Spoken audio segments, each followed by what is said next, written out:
தனியார் விளம்பரங்களை government bus டிக்கெட்டில் அச்சிட்டு கொடுக்கறது மூலிமா வருமானம் வரும், கண்ணாடியில் ஓட்டுற மூலிமா வருமானம் வரும்னு தமிழக அரசு சொல்லுது. ஏன் சார், தனியார் ஹாஸ்பிட்டலில் போய் செலவு செஞ்சு மனுஷனை காப்பாற்ற முடியாமல் தானே ஏழை மக்களெல்லாம் கவர்மெண்ட்டுக்கு வர்றாங்க. அதுக்கு தானே கவர்மெண்ட் ஹாஸ்பிட்டலுக்கு வர்றாங்க. ஹோட்டலுக்கு போயிருக்கீங்களா? ஒரு பெரிய ஹோட்டலெல்லாம் நீங்கள் போய் தனியார் விளம்பரம்னு சொல்கிறீங்க. பெரிய ஹோட்டலுக்காரன் தானே விளம்பரம் கொடுப்பான். பெரிய ஹோட்டலெல்லாம் தோசை 80 ரூபா 60 ரூபா விற்குது. அதெல்லாம் ஏழை மக்கள் சாப்பிட முடியுமா? நீங்கள் சாப்பிடுவீங்க சார். நீங்கள் 300 கோடி சம்பளம் வாங்கினவங்க. உங்கள் அமைச்சர்கள் அதவர்ஜன் அவர்கள் சாப்பிடுவார், அவர் பெரிய கோடீஸ்வரர், அவர் சாப்பிடுவார். மற்ற அமைச்சர்களெல்லாம் சாப்பிட வாய்ப்பு இருக்குது. ஆனால் ஏழை மக்கள் சாப்பிட முடியுமா? ஒரு தோசை இட்லி எல்லாம் 5 ரூபாய்க்கு விற்கிது.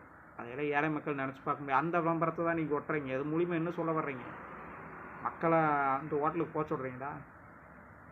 விளம்பரம் காசு சம்பாதிக்கிறதுக்கு இது என்ன சார் ஒரு ஐடியா? மக்கள் ஏற்கனவே கஷ்டத்தில் இருக்கிறாங்க. அவங்களுக்கு அந்த விளம்பரத்து மூலிமா அதை குழந்தைங்க பார்ப்பாங்க.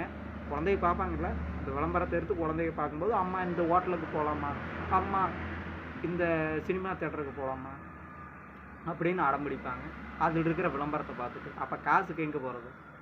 காசுக்கு எங்கே சார் போகுது? நீங்கள் 2500 தரேன்னு சொன்னீங்க, அதுவே நான் தரல. சொல்லுங்கள் சார், அது எப்போ காசுக்கு எங்கே போகிறது?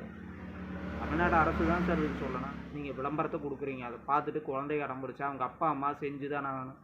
குழந்தைங்க அடம் பிடிச்சி தான் சார் இன்றைக்கி தமிழக அரசே ஆட்சி பிடிச்சிருக்குது. விஜய் அவர்களின் ஆட்சி பிடிச்சிருக்குன்னு இதை நான் சொல்லலை. தமிழக முதல்வர் விஜய் அவர்களே பதவியேற்பு விழாவில் சொன்னார், குழந்தைகள் இல்லாட்டி நண்பா குட்டி நண்பா நம்பீஸ் இல்லாட்டி இது நடந்திருக்காது. அது நடக்கும்போது இதுவும் நடக்க வாய்ப்பு இருக்குல்ல?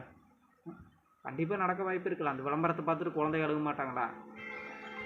ஏன் சார் அழுவாங்கல்ல? என்ன சார் இதெல்லாம் என்ன ஒரு எனக்கு சத்தியமாக புரியல. மக்கள் ஏழை மக்களுக்கெல்லாம் இதனால என்ன பலன்? உங்களுக்கு வருமானம் வருது, சரி ஓகே. அந்த விளம்பரத்தை பார்த்துட்டு ஏற்கனவே வர்ற துணி விளம்பரத்தையெல்லாம் பார்த்துட்டு விளையாட்டு பொம்மைகள் விளம்பரத்தையெல்லாம் பார்த்துட்டு குழந்தைங்க அடம் பிடிக்கிறாங்க, எனக்கு அது வேணும் இது வேணும்.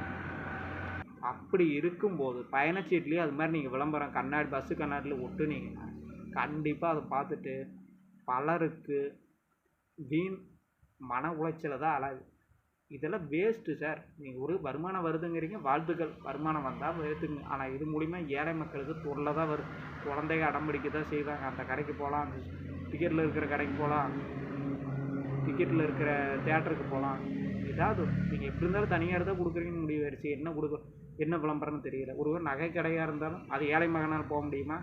1 லட்ச ரூபா கொடுத்து உங்களால் நகை எடுக்க முடியும். ஏழை மகனால் எடுக்க முடியுமா? ஏழை மகளால் எடுக்க முடியுமா? முடியாதில்லை. தயவுசெய்து இதையெல்லாம் நல்லது செய்யுங்க சார். மக்களுக்கு நல்லது செய்யுங்க.